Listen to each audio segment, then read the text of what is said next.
all works out, you see. It all works out. It all works out, you see, with kindness and little creativity.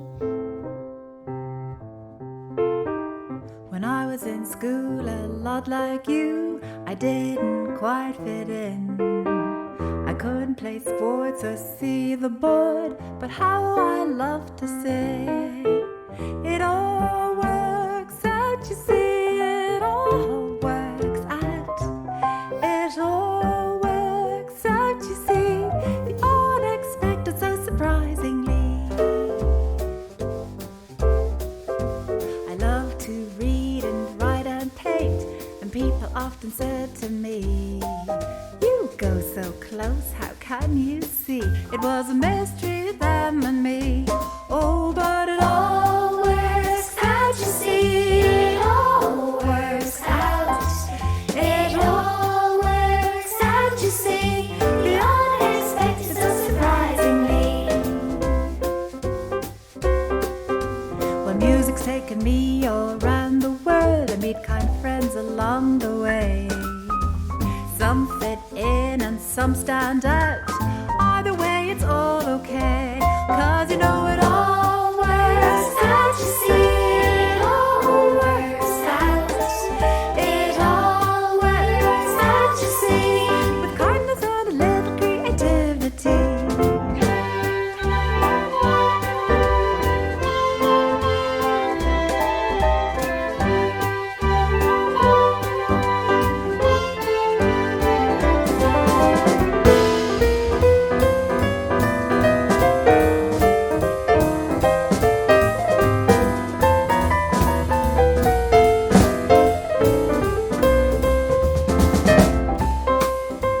It all works out. It all works out. You have to do what it is that you can do and listen to your heart. Not care too much what people think. That's not always the easy part. But if you do it, all works out, you see. It all works out. It all works out, you see. The unexpected so surprisingly. All works out, you see. It all works out. It all works out, you see. With kindness and a little creativity. It all works out, you see. It all works out. It all works out, you see. With kindness and a little creativity. Even if you have a disability. Your disability is not your identity. Random panic turns the world topsy-turvy.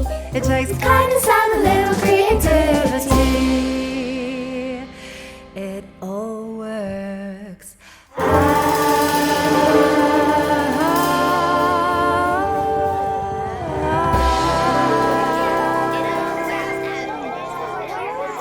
It all works out. It all works out. It all works out.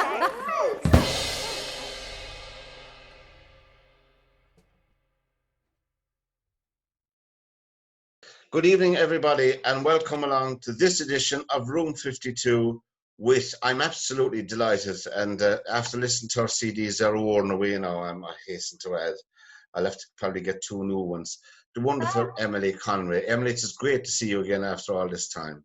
Lovely to chat with you, Pat. Thank you for inviting me. More than welcome. It's been too long, really. But Yeah. anyway, we got caught up in so many projects ourselves trying to get this off the ground. But anyway, I suppose for anybody who doesn't know Emilie, I'll just give a quotation by way of general introduction, Emilie, if that's okay with you. Okay. Emilie Conway is a heart stealer with the voice of an angel, smooth, melodic, and deeply connected to both music and lyrics. She is no imitator, but has a fresh approach and a sound that lingers on. Fiona Duncan.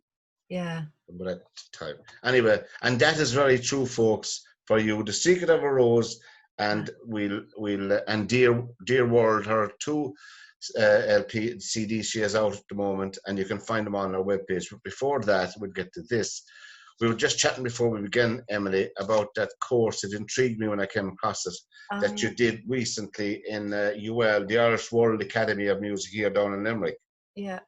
Plus. Yeah, well, just first of all, to just acknowledge that quote there, Pat, is from Fiona Duncan, and she's a very brilliant Scottish jazz singer, and she's a great sort of inspiration and mentor and role model to me, and she's Good. still singing away, and she met some of the greats back in the day, so yeah. So yeah, I feel very honoured to have her write a quote like that. Tell her, if you meet her again, tell her I agree with her. I'll tell you what, she might do an interview for your show. Would she? Yeah, I could ask her. Oh, brilliant! That'd be fantastic. It'd be actually lovely to get. I know we're sort of sidestepping, but I mean, there's so many. I don't know. We can talk about anything. It's our show together. We can say what we like. Yeah, well, I get a rake of people on with, because it's lovely. Yes. I listened to some of your shows before this one, Pat, and as I say, it's just nice how discussion based they are, and it's not so rushed, and I say it's lovely. It's a real chat show. It's lovely. Yeah, because you're right there, Emily. Because with commercial radio, you're slotted in for your 10 minutes. Yeah.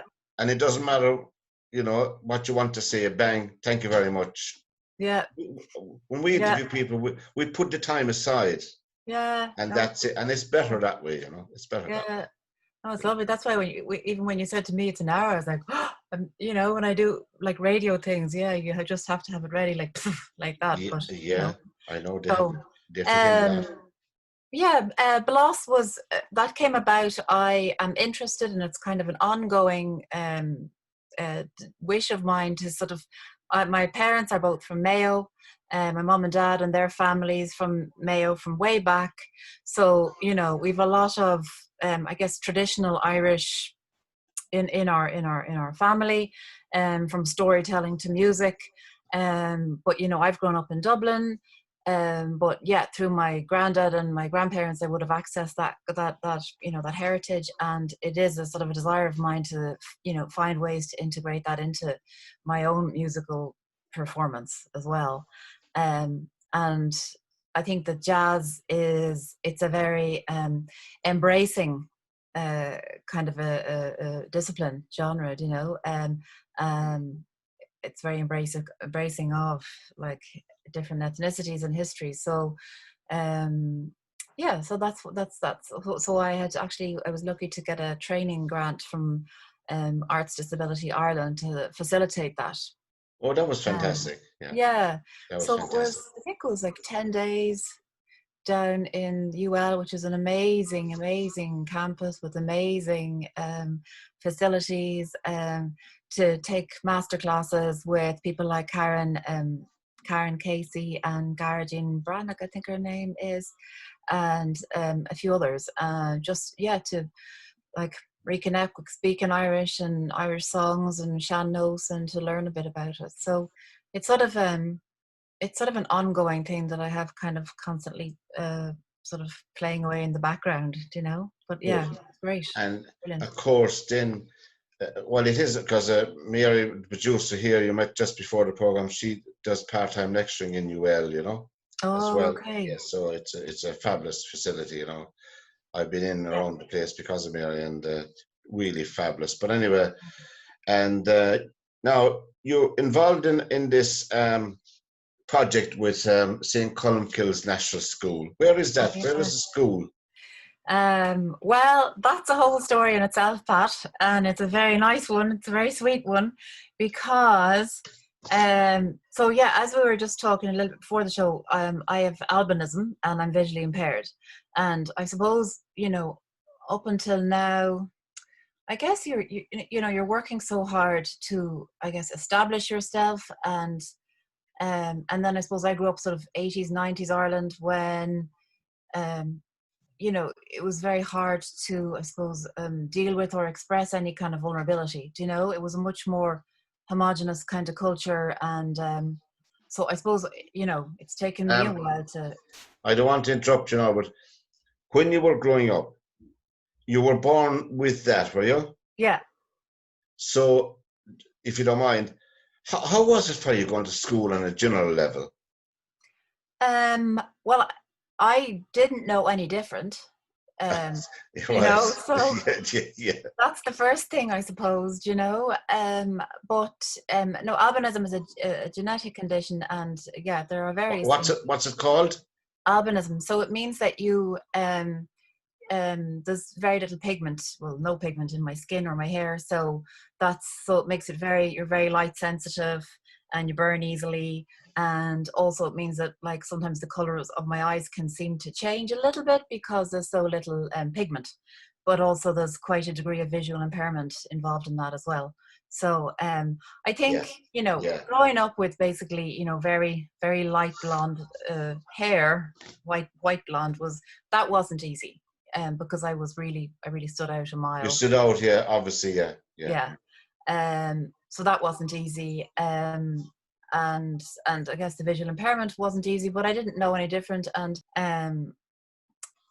but I mean, I remember in school, well, so I actually went to, so the story is, because I've been a bit more involved in the last while, in arts and disability. I got asked by Sight Savers to be a judge. They're a charity who do a lot of work in Africa. Yeah. And they're also now extending their program into Ireland. I got asked by them to be a judge for their children's art competition. All right. And they sent paperwork out to all the schools, and so my name was listed. And so Mr. Murphy, who was my 4th class teacher in St. Columkills back in 1980, Yeah. let's A be while as specific, ago, as specific yes. as that. Yeah. Yeah. 1980. Uh, he contacted Sight Savers to say, "Is that Emilie Conway that was in my 4th class?" And They said, of course. and they said, "Well, They said you couldn't afford her, is it? yeah." Well, they said, "We don't know, because we don't know if she was in your 4th class." But and actually it was quite tricky with GDPR to you know, it wasn't as straightforward, put us in All right. contact, you know, so all these things are a little more complex. But between one thing and another, they contacted me, he contacted them, and he was keen to get me to come back. He looked up my website and learned about my music and was like, "Oh wow, that's, you know, I guess different." And so he asked would I come back and give a talk to the children in the school. So I got asked to do a talk in January, and rather than, I figured these kids are, you know, 3rd class, 4th class, up to, they're young, rather than, you know, talk, that I put my talk into a song and bring some of my art and sort of do a more performance kind of based thing. Yes. So so I wrote that little song, "It All Works Out." Yeah. I was looking at it, yeah. Yeah, and I'd love if we can play it actually on the show in a Yeah, minute. the name of the song is "It All Works Out." Sure, you is it on your web? You can send us an MP4 I will. after. Yeah. No, yeah, I've sent it to you. It's but yeah, so it was Actually, basically we'd probably open the show with that. okay. Yeah, Yeah, that'll be good. So that's my story, you know. It's my story about, I guess, growing up, being different, having a disability, and negotiating that, and it does all work out. You know, what did I say? The refrain is with the unexpected so surprisingly, but also with a bit of kindness and creativity. Yes. So that it must have been fantastic for the kids. Yeah, well, as I say, we actually started. So I gave the talk, and Barry Donahue, you might know him. He's a really good bass player. He came with me. I do. I mean, You have some yeah, fantastic musicians around yeah, you they're all the great. time. How'd you manage that? I don't know. I make them nice dinners. You're a good cook. Of course, Dave Redmond is a character himself, the bold Dave. And, They are. No, they're lovely. They're brilliant. No, it's a lovely, lovely community. yeah. So it is, Pat. But no, but actually, yeah, Pat, what you call it? Barry came with me. So I mean, the children were fascinated by his bass, and he was able to talk to them about, going to school. I think he's originally from Mayo or Galway himself, so he was in a very small school as well. And All right. so the kids loved it, and then afterwards the teachers were so enthused, and the children, that it sort of came round to talking about would we do a recording together, and it was great enthusiasm, and then COVID struck.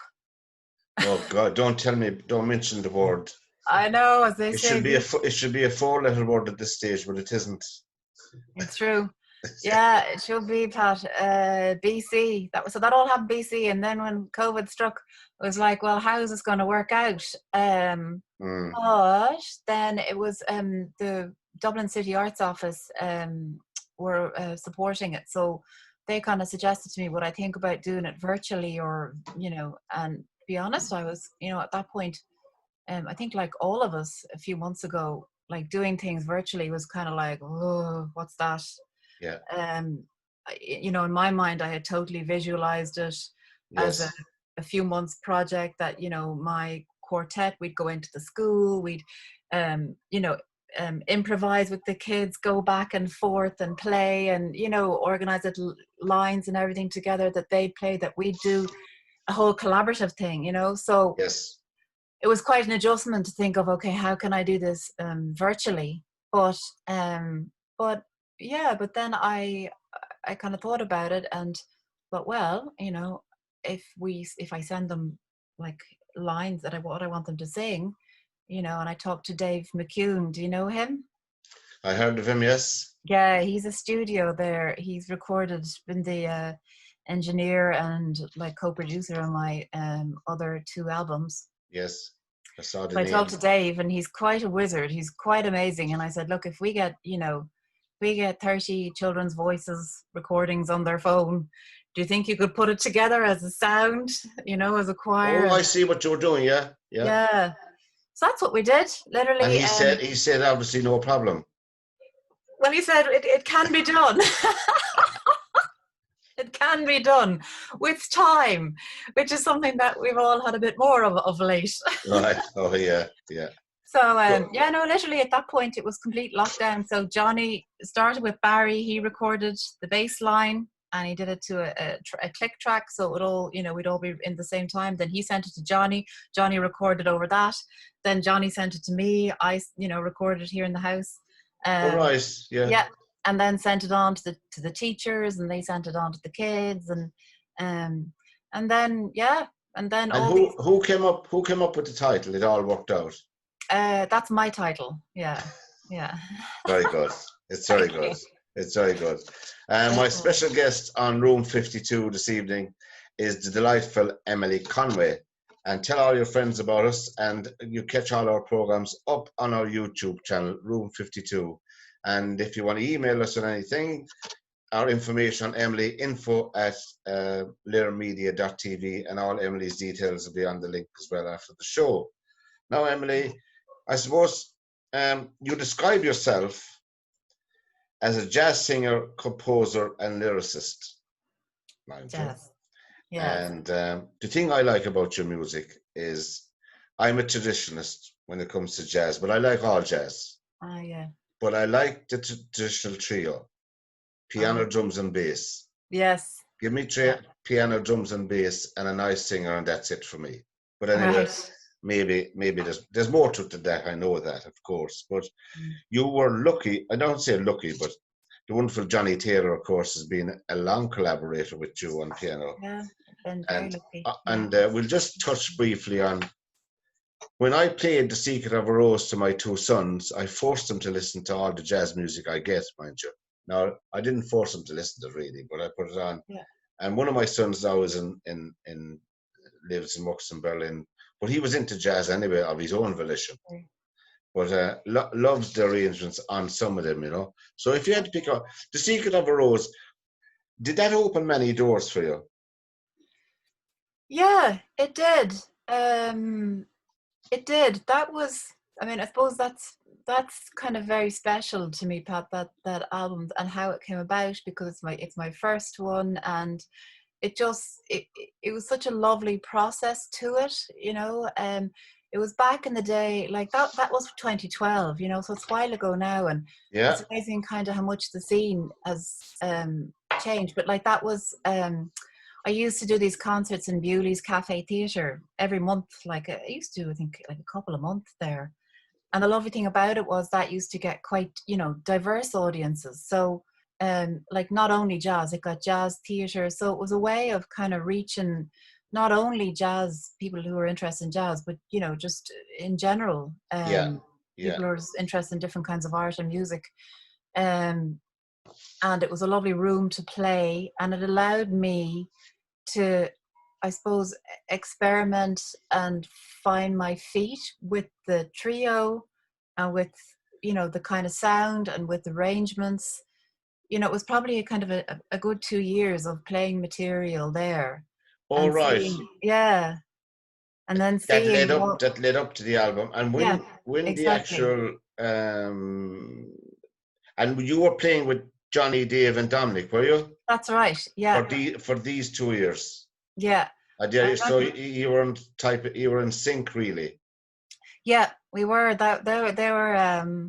I think when I first met Johnny, my God, I think that was like, we did this gig, the Divas of Jazz, Blues, and Soul, and there was like, I don't know, 5 or 6 of us singers, and I mean it was, you know, it was very theatrical in the Blue Note, or Blue Note it was called back. That would have been, oh my God, 2007, 2000, and yeah, Johnny was the pianist on the gig. And I mean, you know, everyone just loved his playing. He just, you know, just brilliant, and just lovely to work with. I know. And I think it just grew out of that. And equally, I'm trying to think how I met Dave Fleming. But I remember, I think actually even it might have been through Fiona Duncan and Ronnie Ray in Scotland. All right. I've been friends with them for a long time. Yes. You know, and I think they were saying, oh, you know, there's a great bass player in Dublin who plays with Louis Stewart. And I used to go to Louis' gigs. Yeah. Yeah. Upstairs. Yeah. Well, the Wellington I used to go to. Yeah, and I forget the name of the place now. It's gone out of my head. But Dave Fleming himself has been around the block. Yeah. He's been here, there, everywhere. He's brilliant.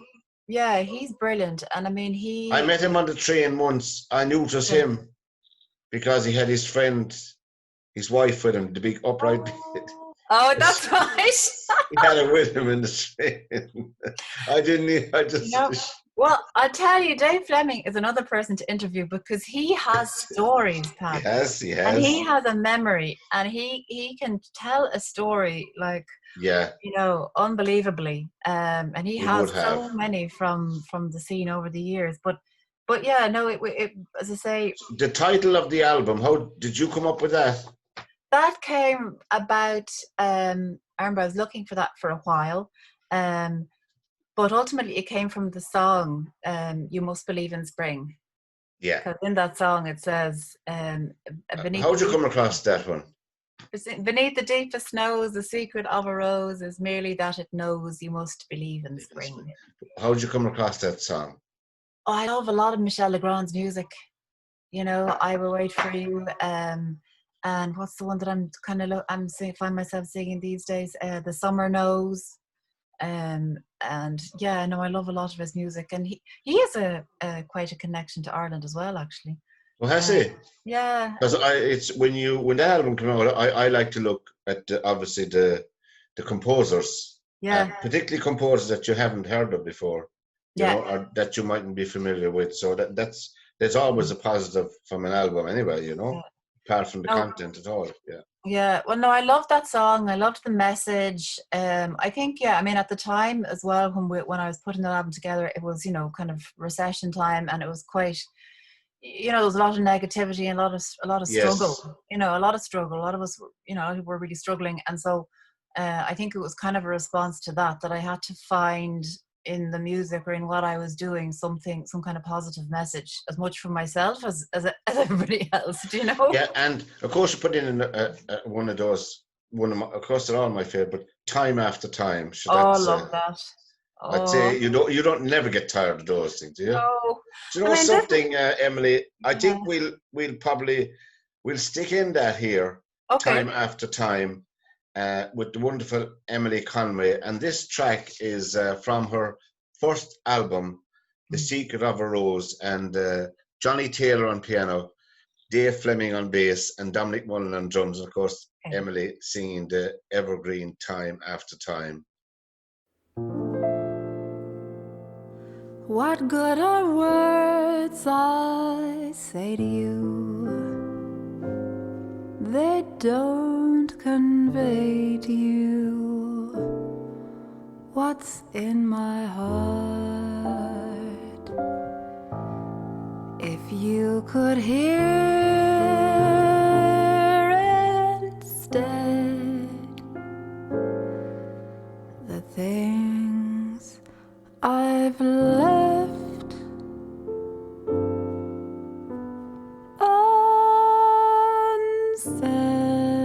unsaid.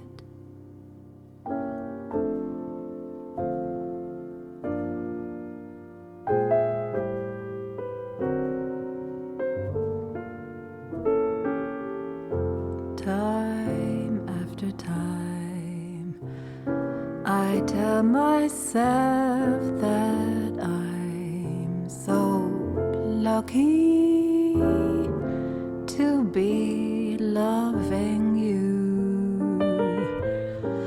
I'm so lucky to be the one you run to see in the evening when the day is through.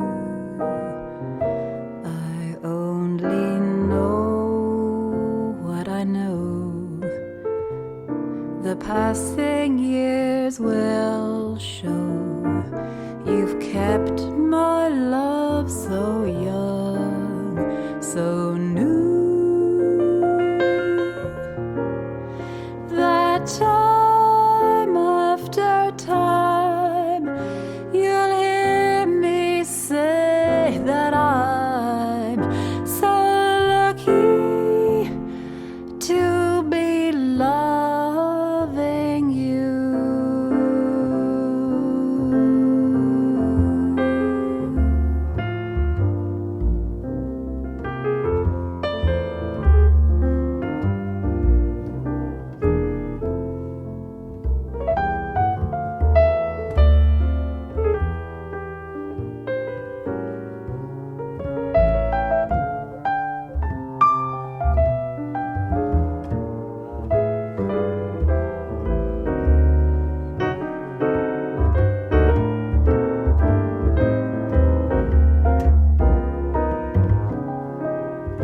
I only know what I know. The passing years will show how you've kept my love so young, so new, that time after time you'll hear me say I'm so lucky to be loving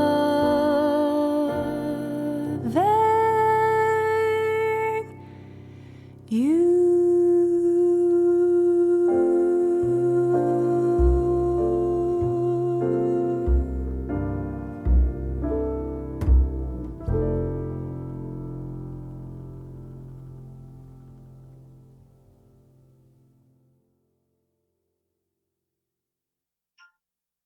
So there we are. That was Time After Time from Secret of a Rose. But I mean, of course, But Beautiful, another favourite of mine. But Oh Beautiful yeah. and I think So it's in just, Love.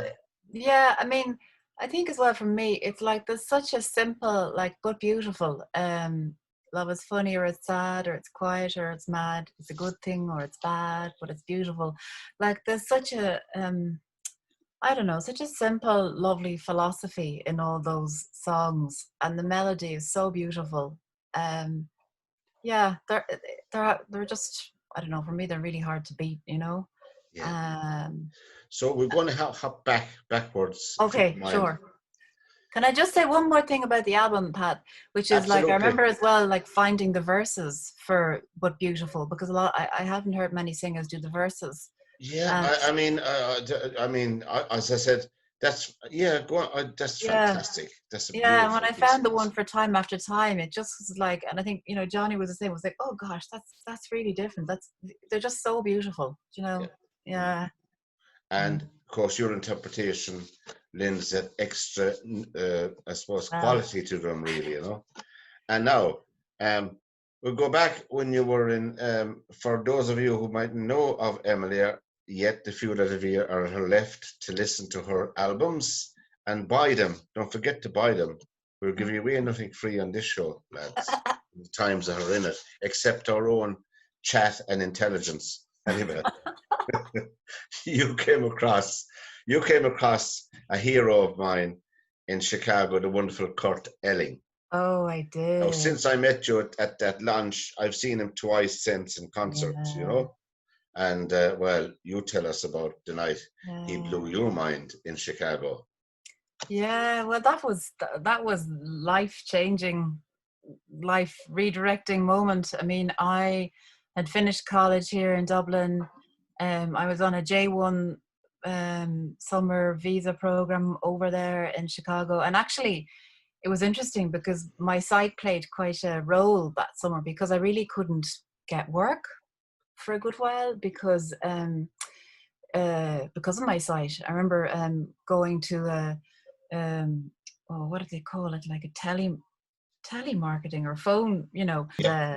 And the lady was like, well, you can't see but you can read. But they didn't give me the job. Right. But no, but I mean, I busked. I used to busk in the subway, Go and away. yeah, How yeah, was that? How was that? Were you on that your was own? yeah. I used to go to Clark and Division, the subway stop just north of the city centre. Brave woman, yeah, brave woman. Yeah, and no, it was. I mean, the people who worked in the subway, they were very good, and they used to look out for me. Actually, they'd kind of say like, "Oh yeah, you're cool to play for like now, or you should, you know, just keep an eye out, or maybe you should like." They were, When you yeah, say you played, did you play guitar? I did. Oh, good, good. Yeah, And yeah. what was your repertoire like down the Well, it was subway? a case of three, you know, the three chords and the truth. My old man, the Dustman. That's good, yeah. In And a Irish, couple. English, Portuguese, and Spanish. Yeah, it was. But no, it earned me a few bob, so that was what I needed. And Yeah, yeah. but no, because I guess I had, yeah, I was.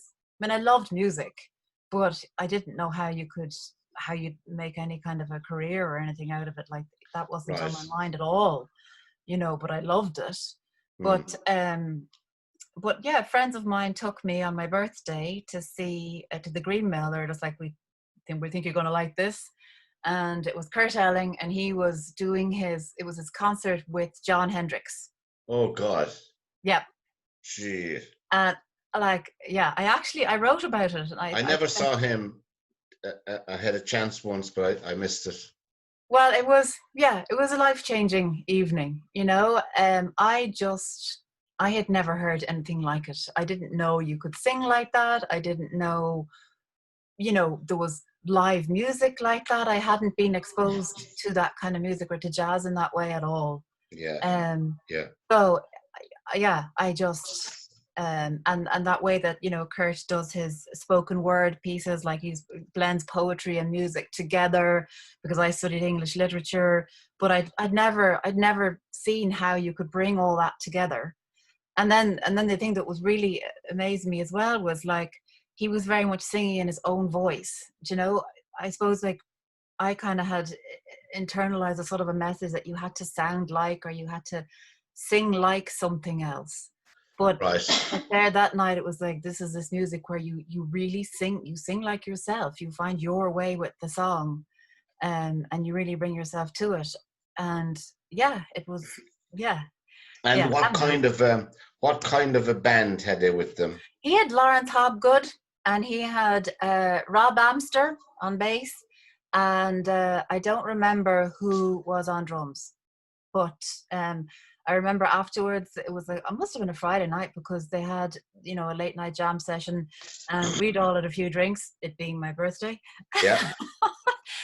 And, you know, jam session. That's your excuse anyway. That's fine. right. That's fine. And my friends there were like, you know, when it came who would go up and sing, they're like, she could sing, you know, typical sort of Irish thing. Yes. In a jam session in the Green Mill in Chicago. Oh my God. Did you sing in front of Kurt Elling? I did. Oh God. you had a few drinks, all right, yeah. I did. I never sang. I mean, that's what I say. The blend of ignorance and innocence, it can sometimes get you far. But yeah, no, there was a jam session afterwards, and I remember figuring out my key with Lawrence Hobgood because I'd never done anything like that before, Pat. Right. I figured, I was like, what jazz song do I possibly know? And I was like, Secret Love. I remember seeing there was a film with Doris Day in it, and I liked the film, and I picked up the song, and I went, and he told me my key was B flat, and I sang in the jam session. You sang Secret Love, was it? Yeah. On your birthday with in the presence of Kurt Elling. Yeah. That's something to brag about. You know, not many people get to sing in the presence of. He was voted, incidentally, 3 years ago as the best male vocalist on the planet. He's brilliant, and he's a lovely, lovely person. You know, because I did get to go back to Chicago and spend some time there, and I, you know, went every Wednesday night to the Green Mill to listen. It got so that I missed, I think, 1 or 2 Wednesdays, and the doorman was like, when I went back, he was like, "Where were you? We all worried about you." All right. And was it well supported club? Of course, it's America, the home of jazz. Yeah, and that's Al Capone's old haunt as well. Yeah. You know, it's an original speakeasy, you know, from back in the day.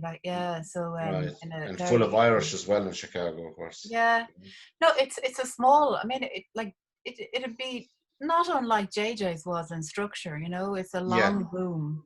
The bar is kind of there at the front, and they used to have this old telephone on it. You know, you'd hear the telephone ringing during the gig. Tables and little red lamps, and I mean, it's a small enough room, but great place. And I think, you know, like as kind of proven by the doorman noticing me not showing up for a while. Like, I think that's the amazing thing that I found about the jazz community is it's kind of like a family. You know, people really do look out for each other. They would. I mean, I myself, I'm going around. I just go around as an ordinary punter and talk to people like yourself now and again. But they all. It's amazing. If they don't know your name, they do remember where they saw you the last time they saw you. Yeah. You know, and it's like a big family, as you said. It's like a big family. It's, you know, fantastic. Yeah. And I know one time I said it on a gig actually because it mattered so much to me, or it made such an impact on me how welcomed I have been. You know, that I remember saying it once in a gig to, like, you know, on the break, to talk to the people on either side, because that was my experience when I began to get into the music. That you know. So your album went around anyway, and you did the usual rounds with it as many places as possible with The Secret of a Rose. So then. Yeah. You asked me, did it open doors? I mean, it did, definitely, I guess. You know, it meant that I got it, you know, on radio, and and then I guess it opened doors for gigs. I mean, we did a lovely tour that year. We went to, where is it, Wexford Arts Centre and Limerick, Dolan's, and I remember that one, yeah. And we had with your auntie. Apologies, I thought right. Anne-Marie, indeed. Well, herself and Mom look quite similar. Right. And Linen Hall, we've had great gigs in the Linen Hall as well over the years. And in Dublin we did the John Field Room, the concert hall. That was the first time I did it there as well, and that's been a good place for us to play as well. And did you get on Jazz FM? Oh, I don't know. I think so. I'm not sure. Just an interview with Jazz FM with Helen Mayo is the only one I know there now. She got me an audio interview one time with Herbie Hancock. Oh, wow. I couldn't believe it. I pretended to stay cool when she talked me on the phone that you're into. This is not about me. I had no idea what I would be saying to him. I know. This little radio station in Shannon, but anyway, it went off all right. He's a thorough gentleman. Yeah. Joy, But, fabulous man. But anyway, you yeah, did but the tour. that's the thing. Yeah. Just even another story about Chicago. When I went back there the second time, then I remember going down like way down, South Chicago, where there's just loads of blues and jazz, but it's maybe less sort of a bit more off the beaten track. But going to the new apartment lounge, where do you know Von Freeman? He used to run a jam session there, and yeah, and he I mean that was amazing. He's passed away since, but it was amazing Yes. to get to. And like that, I went up and I sang, what was it, Don't Explain, very Why much. not? Yeah, exactly. Again, it was my early days and I just sang all the songs I loved, not really taking account of, well, that's, Billie Holiday, really, that's her No, I song. mean, what touches yourself, and that'll come across, obviously, that will come Well, across. he afterwards, he said, you can come to my jam session anytime. And I Oh, was like, really? Oh, great. oh. So that was The Secret of a Rose. You're listening to Room 52 on LairMedia.tv, and my very special guest, and delighted to have Emilie Conway. See that she's hale and hearty still. It's been a long time since we met. Now, Emilie, then, I never heard of Alec Wilder. Oh, yeah. I never heard of Alec Wilder, the ignoramus that I am, until So, I interviewed you on the community radio for Dear World. okay. And how did you come across him? Because he wrote the song I'll Be Around, which is on The Secret of a Rose. And I love that song. And Johnny particularly loved that song. And he kind of Right. wrote his own, arrangement for it. Mm-hmm. And then it was actually Alan Smith of Jazz on the Terrace who kind of said, yeah, you sound good when you're singing that song. And would you think about like looking up any more of Alec Wilder? And actually, when I was watching Melanie, similar to Melanie, I love getting my teeth into things. So the idea of like going off to find out about Alec Wilder and find his music, and that not many other people seem to be so familiar with him, was like, yeah, very inviting. Where was he from, Emilie? Oh my God, he's from.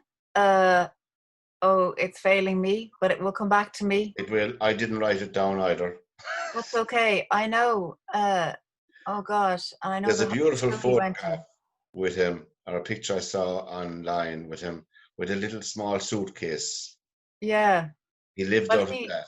Yeah. So, yeah. He was a very enigmatic sort of esoteric kind of creature in that he didn't want to live anywhere. He called the Algonquin his tax home or something. And he the hotel in New York, but he he didn't want to live anywhere, and he traveled everywhere. What was the train timetable and the dictionary under his arm, so he could flee imaginatively or geographically at will. And he lived all his life like that, didn't he? He did. He lived all his life like that. So I must read up more on him myself, but I just heard just the basics on him. But I'd love to have met him. But anyway, fantastic character. We don't have enough of those people around us, No, he was very eccentric. Actually, there was a lady in the music rights organization over in New York who helped me a lot as well, because she Judy Bell. I don't know if have you heard of it, or Judy Bell? Yeah. She helped you to research him. She works in a building in New York, and they have all the music. Like, I guess they have all the rights and everything to all the music.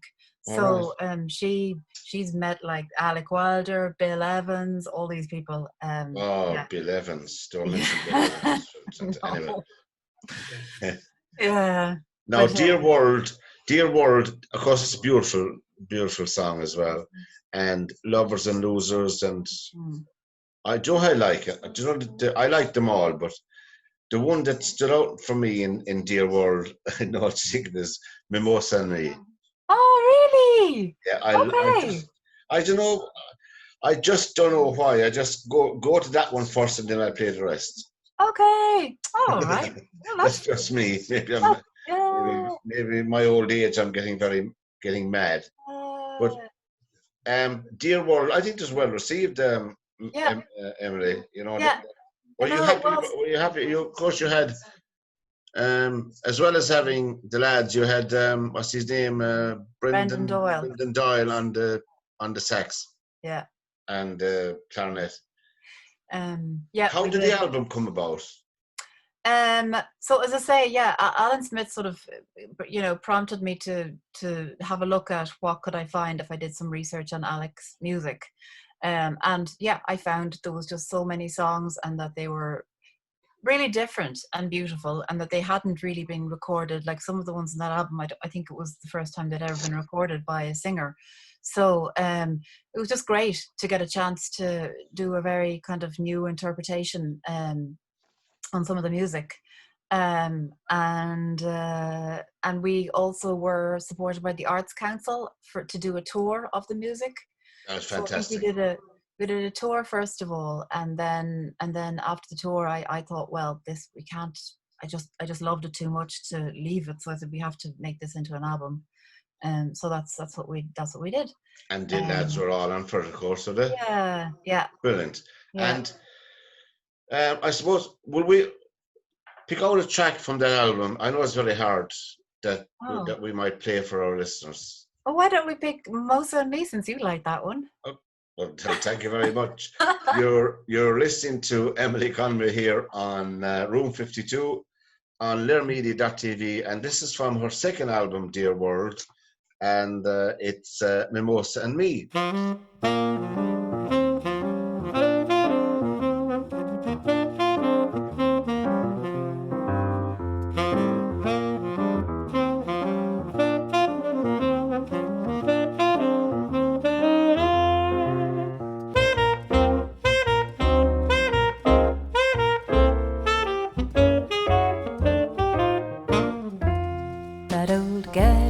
Setting up, feeling in the spring. It was invented for Mimosa and me.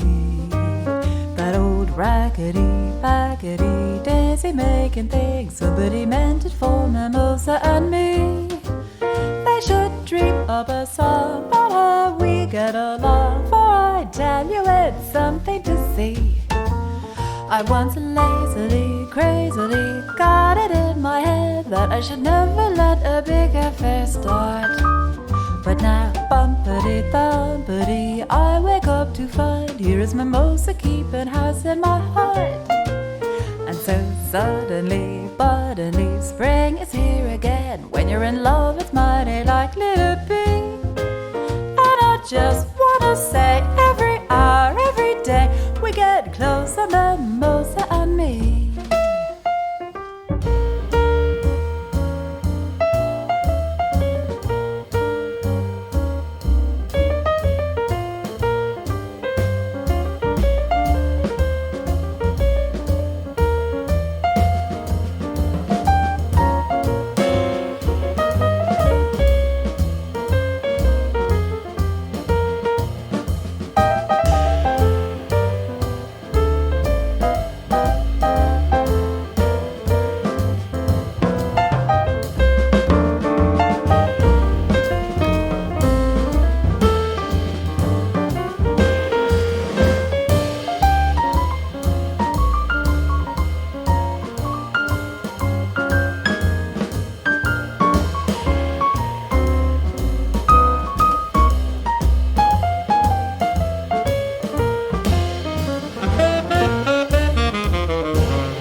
I once lazily, crazily got it in my head that I should never let a big affair start. But now, humpity, thumpity, I wake up to find here is Mimosa keeping us in my heart. And so suddenly, spring is here again. When you're in love, it's mighty likely to be. And I just wanna say every hour, every day,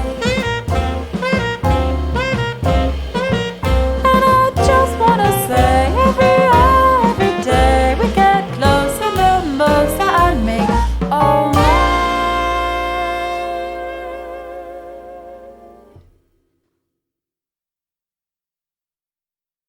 Now, I hope you enjoyed that, lads, and get cracking onto our website and buy the album in this COVID thing, because we all have to put food into our mouth, you know, including these wonderful jazz artists you see around the place. Now, we're still with Emilie here on Room 52. Now, of course, Dear World, tell me something. Is there another album in the offing? I think there is, Pat. I think it's starting to sort of simmer. Right. It's in the simmering stage. It's going to be an all French album, is it? I'm not sure. I think that I would like to do. I've written some of my own things over the time, and then again, as well, there's some of the old standards that again I love. So we'll see. Yeah, we'll see. But I think it's starting to form. Yeah. So for the future, well, nobody knows what the future holds, but for yourself, musically speaking, I don't know about this COVID thing myself. Sometimes when if you think about it too much, you get very depressed. Yeah. But you can't do that Yeah. if you're an artist and trying to be a creative artist in these times. But yourself, in another couple of months, would you hope to go gigging in again? Obviously, do some live gigs. Well, I think that's where, like, going back to the very beginning, but that Crinnew project with the children was lovely because, as I say, we did Is that sorry, is that their artwork up behind your head? Oh no, that's that's my own experimentation. That's good. We'd put a price on it, would we? No, the Crinnew collaboration with the school, that was lovely because it brought us together musically, collaboratively in lockdown, you know. Yeah. I don't know about doing live gigs in the future. I'm not sure what's going to happen. I suppose that's where I feel that for me it's a little bit now maybe go internally and have a look at doing another recording and start working on that, you know. Because I suppose one thing about like recording is possible because everybody is, you know, in isolation and there's a good bit of safety there. So that's possible, you know, even when things are kind of tough. Yeah. So that's possible. Of course, the financial side of it is always tricky. It is very challenging altogether. There's no doubt about that. And do you write stuff yourself? Yeah, well, that's what I was saying. I have written over the time. And yeah, I know work on that. I do actually. I also got awarded a New Work Award from the Arts Council's Arts Disability Connect scheme to create a new work for next year. Oh, that's good. Yeah. When you say create a new work, is it going to be a big piece? It's going to be a work in progress. And not giving that away, no secrets here. It's a work in progress performance. Oh, so, I see. Maybe I won't say any. It's funny. I do find it a little tricky to talk about things that are very much in formation stage. So maybe I won't say much more than that, Pat. That's okay. That's fine. Hopefully will it be more than 10 minutes? Oh yeah, I know. Well, I mean, I imagine it to be sort of a set, like a 50-minute set or something like that. But I mean, what I suppose it may have to be done through video as opposed to sort of audience. That's the reality of it, you know. Yeah. Yeah. But we'll see. Well, we look forward to that. And the third album is in Germany. Is in your mind, is it? It's in my mind, Pat, as well. Absolutely. Yeah.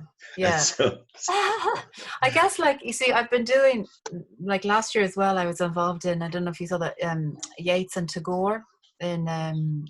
Because I don't know if you saw, it kind of goes back to, I love bringing like Kurt did, the literary and the, not saying like Kurt is very much, but I know what you're, bringing the literary and the jazz together. So in 2017, I put together a program around Maeve Brennan, weaving traditional Irish music and jazz and also her writing together in a concert. So that actually that sounds very good. That sounds very good. Thank you.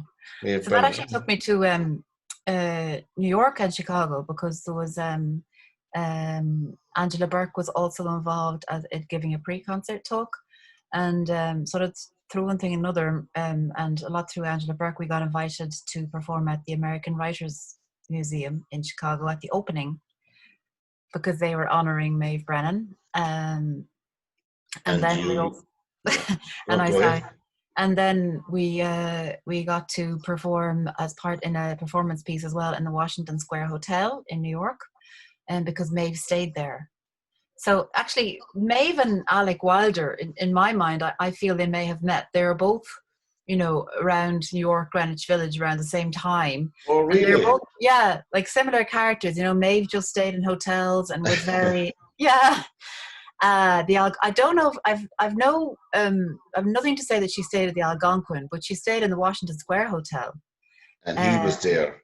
Yeah. And I mean, who else stayed in the Washington? Like Hemingway and Bob Dylan and Joan Baez and all these people stayed. So I got to do that program there, and then also in the Cornelia Street Cafe, which has since been closed down, unfortunately. That was a great place for jazz. Yeah. And then as a result of doing that in 2017, the director of the program in the Washington Square Hotel, we got on very well, and subsequently worked together on this Yeats and Tagore performance collage, which we did last year in New York, performing New York Public Library for Performing Arts at the Lincoln Center. That's cool. What was that like? That was amazing. It was amazing. All of it was amazing. The Lincoln Center is, I suppose, akin to appearing in Carnegie Hall all those years ago as well. It was the Carnegie with, Hall. What's his name? Wynton Marsalis. Oh yeah, all those people.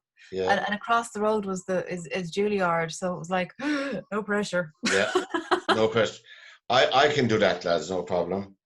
So when you before we finish up, when you appeared in the Lincoln Center, who accompanied you?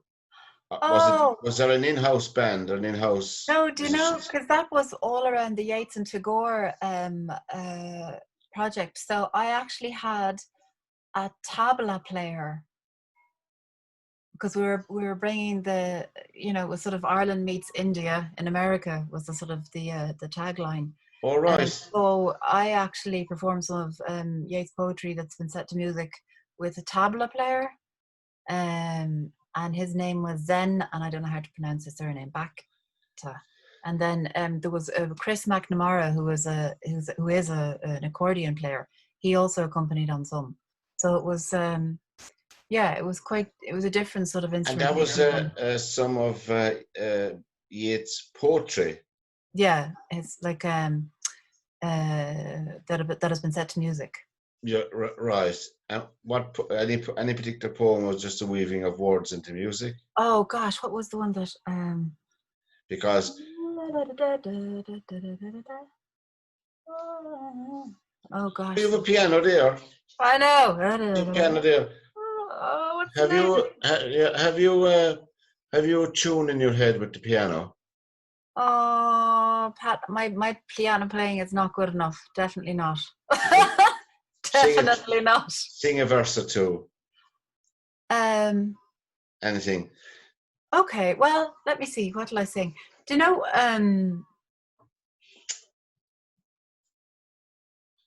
I've gone back to some old family songs these days.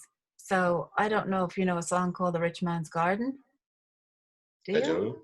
You do? I'm not joining in though. I won't spoil it. Okay, let's see now. God, that's a long time ago. Okay. Oh, I wasn't expecting this. Okay. That's all right. Take your time.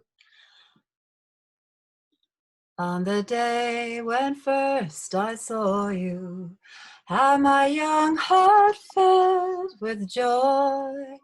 You were picking sweet primroses when I chanced to pass you by.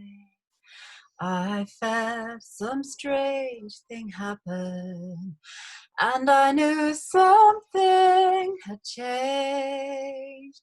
Somehow I knew because of you I'd never be the same. You lived in a rich man's garden, fairest flower of all that grew. It was a world I had no part of, where no harm could fall on you. And I never got to know you, for you never looked my way. So I left you in that garden, and I sadly walked away. Well, the years have slipped behind me, and my hair has turned to grey. I still see you in that garden on that far off summer day. You were 6 and I was 7, with not a jacket to my name. How I loved you in that garden, but you never spoke my name. You lived in a rich man's garden, fairest flower of all that grew. It was a world I had no part of, where no harm could follow you. Oh, I never got to know you, for you never looked my way. So I left you in that garden, and I sadly walked away. My goodness, there's not a pin dropping, as they would say. I don't know how we're going to follow that, Emily, but that's. Do you know who I heard singing that the last time? I shortened it a bit, but yeah, I heard singing that about 40 years ago. Was Johnny McAvoy. Oh yeah. Johnny McAvoy, a long, long time ago. Yeah. That's fantastic. There's an album there with those type of melodies. Yeah, well, I love because actually on the Maeve Brennan show, because you know her family were so involved in the Abbey, and I do Believe Me, If All Those Endearing Young Charms, which also my granddad used to sing, and I love that song. You never go wrong with those standards. Never go wrong. And I'm going to ask you something to go out when we're finished as a last piece of music you'd like to end the show with, that we can drop in later on. Okay. Yeah. Okay. Yeah, something that we can find anyway, as a piece of music. Mm-hmm. Yep. Something from The Dear World or The Secret of a Rose. Well, if you want to put it on the Tom Waits one on The Secret of a Rose,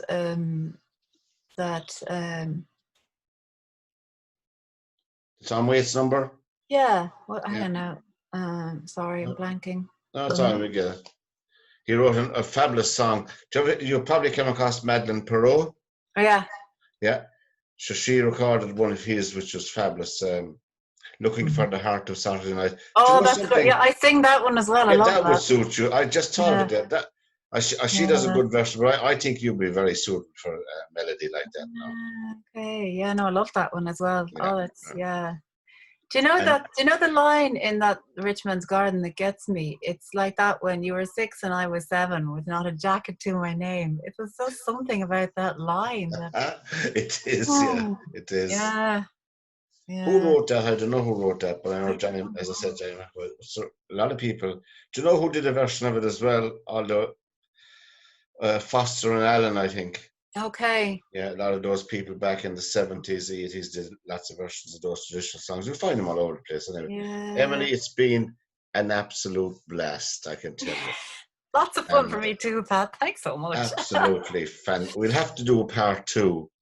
Yeah. And a part 3. I don't mind, because you wouldn't believe there's an hour gone. I know. I was afraid. And you were panicking on about an hour. What'll I do? What'll I say? There's loads to say all the time. And what I'm going to do, I'm going to end the program speaking to you. I won't cut you off. I'll end the program, and then we just have a few minutes to wrap up between ourselves, Yeah, grand. And this program has been brought to you from Room 52 from learmedia.tv. Tell all your friends about us. And it was our pleasure to have Emilie Conway to take the time out of her busy schedule to speak with us here on Room 52. We're delighted to have her.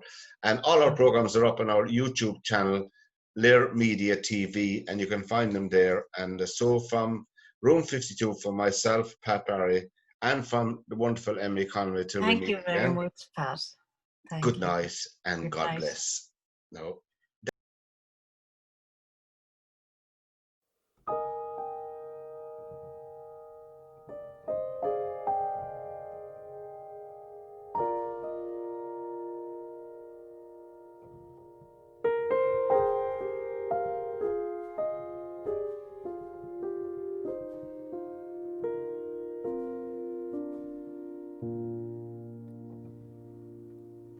Phones off the hook. No one knows where we are. It's a long time since I drank champagne. The ocean is blue as your eyes. I'm gonna take it with me when I go. Old, long since gone.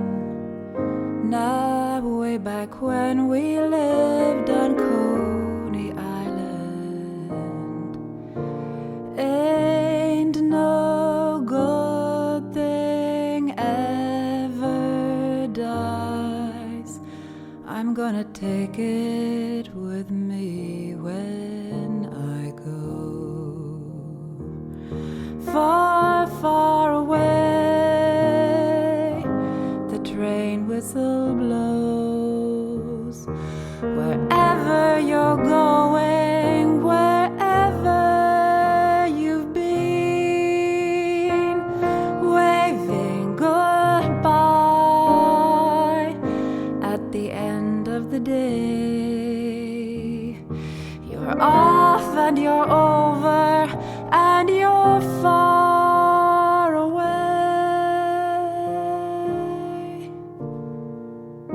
Always for you.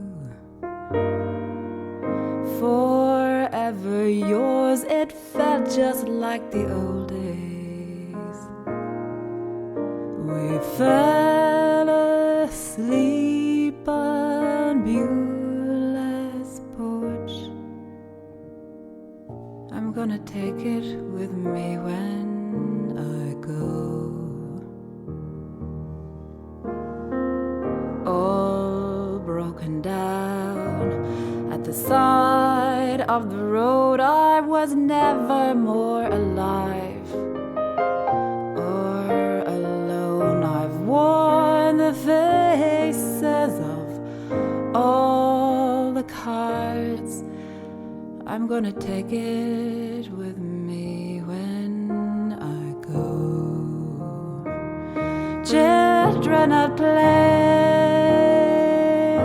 at the end of the day. Strangers are singing on our lawn.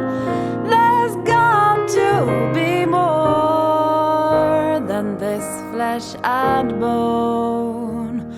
All that you've loved is all that you own. In the land there's a town, and in the town there's a house, and in that house there's a man. In that man there's a heart that I love.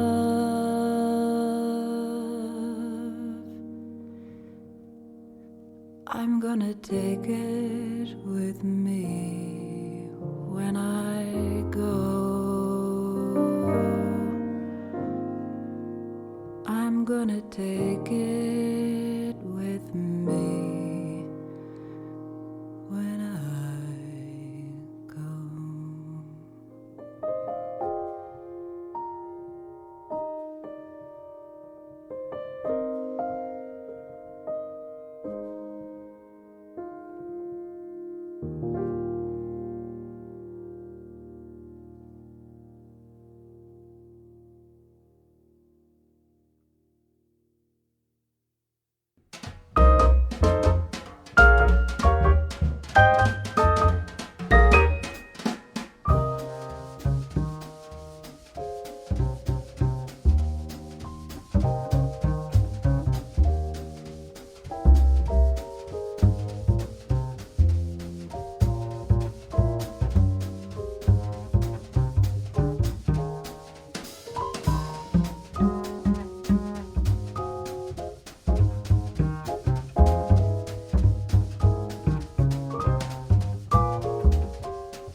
Well, how could you know, how could you know, how could you know, how could you know, how could you know, how could you know?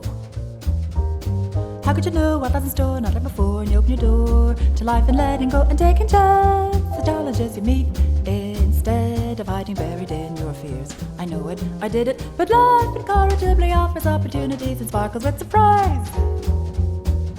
Colors, light and shade before your eyes, changing tunes for you to sing and songs for you to dance until you find your melody within the earth song. Long ago and far away on my birthday, friends had an appetite for new and hip and took me to a jazz club.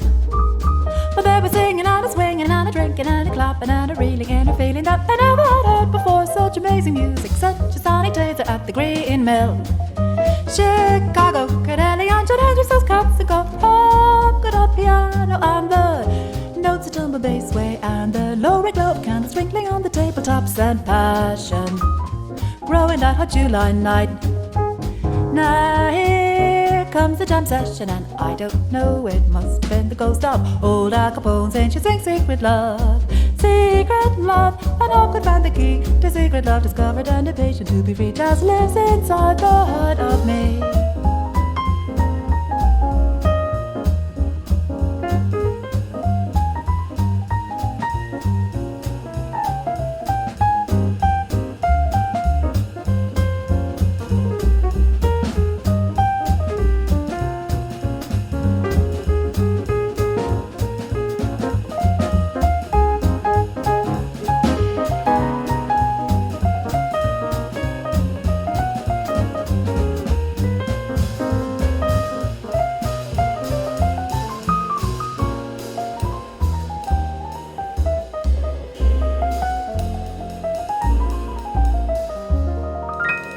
This will be my shining hour, calm and happy and bright.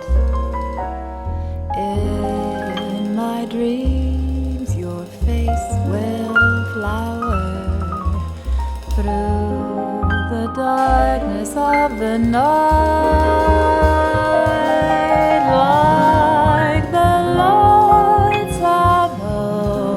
Before me or an angel that's watching o'er me.